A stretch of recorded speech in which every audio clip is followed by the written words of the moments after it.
अभी सरकार जो है पब्लिक सर्विस कमीशन का स्टाफ को इसलिए सस्पेंड कर नहीं पाता है क्योंकि public service commission is an autonomous body. Government का उसमें डायरेक्ट कंट्रोल नहीं होता है। सरकार के ओर से अभी यहाँ से सेक्रेटरी और ये जॉइंट सेक्रेटरी जिसको भी भेजा है उसको हम लोग ने सस्पेंड कर दिया। Arunachal Pradesh public service commission का जो पेपर जो लीक मैटर है वो एक बर्निंग इशू होके बैठा हुआ है। तो इसका गंभीरता को देखते हुए कल मैंने स्पेशल कैबिनेट एक बुलाया।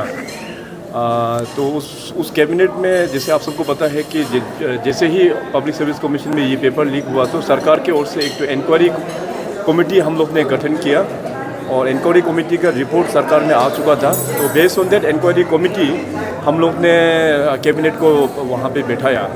तो इंक्वायरी कमेटी का रिपोर्ट देखने के बाद हम लोगों को ये लग रहा था कि उसमें जो कैबिनेट में जो डिसीजंस हुआ है जैसे आप लोगों को मैं कम्युनिकेट कर देगा।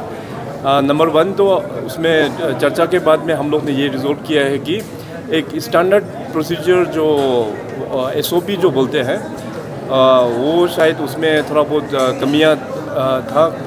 इंक्वायरी कमेटी का रिपोर्ट में ये मेंशन किया था।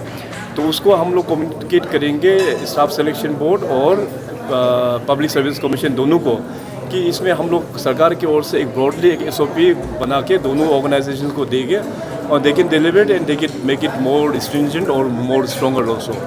और नंबर 2 में ये है कि अभी अनफॉर्चुनेटली जब स्टाफ सिलेक्शन बोर्ड भी गठन हुआ था तो शुरुआत में करप्शन प्रैक्टिस आ गया एंड पब्लिक सर्विस कमीशन में अब ये जो रिसेंट पेपर लीक के बाद में पता चल रहा है कि शायद पहले भी 2014 में भी कुछ इस कारण से कुछ हुआ था। तो ये सब प्रैक्टिस को बंद करने के लिए we have decided that in coming session एक हम लोग असेंबली में भी एक स्पेशल लॉ एनेक्ट करेगा ताकि पेपर लीक मैटर को बंद किया जाए और स्ट्रिक्ट से स्ट्रिक्ट एक्शन हम लोग किस प्रकार से लिया जाए। So a special law will be tabled in the upcoming assembly session. लेकिन तो हमारा क्वेश्चन जो पब्लिक है वो सेटिस्फाइड नहीं है। जबकि इसमें मोर देन 50 मेंबर्स हैं लेकिन आपने सिर्फ जो सेक्रेटरी और सेक्रेटरी को आउटसाइडर को आपने सस्पेंड। मैं कैबिनेट डिसीजन में आ रहा हूँ ना, आप लोग पहले सुन लो ना। तो तीसरा में ये है कि ये चीज़ क्लियरली हम लोगों को जानना चाहिए कि public service commission is an autonomous body. Government का उसमें डायरेक्ट कंट्रोल नहीं होता है। सेइंग सो अभी वहाँ पे जितने भी जो स्टाफ है वो पूरा पब्लिक सर्विस कमीशन अपना ही स्टाफ है। सरकार के ओर से अभी यहाँ से सेक्रेटरी और ये जॉइंट सेक्रेटरी जिसको भी भेजा है उसको हम लोग ने सस्पेंड कर दिया। अभी सरकार जो है पब्लिक सर्विस कमीशन का स्टाफ को इसलिए सस्पेंड कर नहीं पाता है क्योंकि उनका कारण अलग है। तो कल का तीसरा कैबिनेट डिसीजन में ये लिया कि उस कार्य सिस्टम को अभी हम लोग सेक्रेटरीट के साथ में मर्ज करेंगे। तो मर्जर का जो मेथोडोलॉजी है वो AR डिपार्टमेंट वर्कआउट करेंगे। तो इसका बाद क्योंकि हमारा Day 1 से ही यही मेरा ये निर्णय था कि इस बार का जो पेपर लीक होने के बाद it was a total setback for the people of Arunachal Pradesh और उन बच्चों का, उन यंगस्टर्स का जिन्होंने इतना मेहनत करके अपना कॉलेज और यूनिवर्सिटीज़ पास करके इतना मेहनत से जो प्रिपरेशन जो किया है उन लोगों के लिए ये बहुत बड़ा सेटबैक है। तो Day 1 से my agenda was very clear कि टॉप टू बॉटम एक ओवरहॉलिंग एक होना चाहिए और उस जो प्रोसेस में एक सिस्टम से जाना पड़ता है। जैसे मैंने कहा कि पब्लिक सर्विस कमीशन जो है एक ऑटोनोमस बॉडी होते हैं। तो जैसे हम लोग ने अभी सरकार से जो किया उसको हम लोग तो सस्पेंड कर दिया।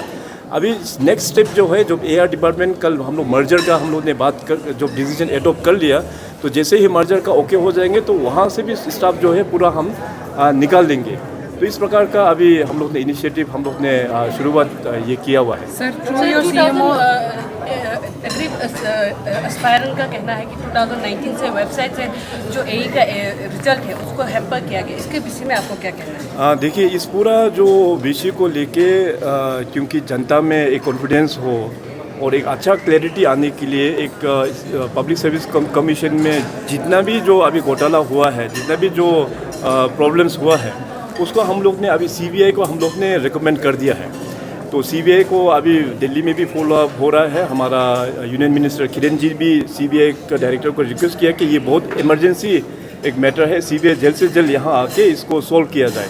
तो जैसे CBI आने का बाद में केवल यही एग्ज़ाम नहीं बल्कि पुराना में भी किस प्रकार से हुआ है उसका भी पूरा छानबीन करेंगे।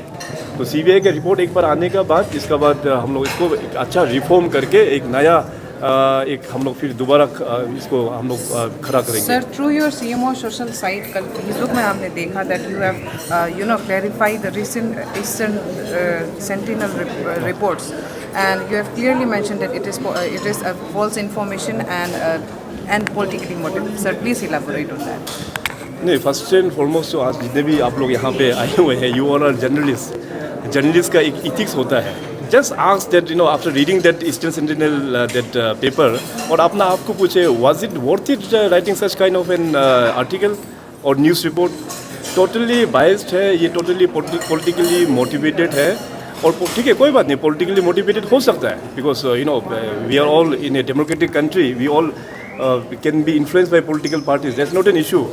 लेकिन एज एन मीडिया एजेंसी जब आप किसी को रिपोर्टिंग करते हैं और जो कम्युनल का लैंग्वेज वहाँ पे डाल के आप इंसाइट करने का जो कोशिश करते हैं, क्योंकि अरुणाचल प्रदेश में बहुत सारा ट्राइब्स बसे हुए हैं, हमारा यहाँ पे बहुत सारा रिलीजन भी है, यहाँ पे बुद्धिस्ट है, क्रिश्चियन है, इंडिजिनियस वाला भी है, हिंदू वाला भी है।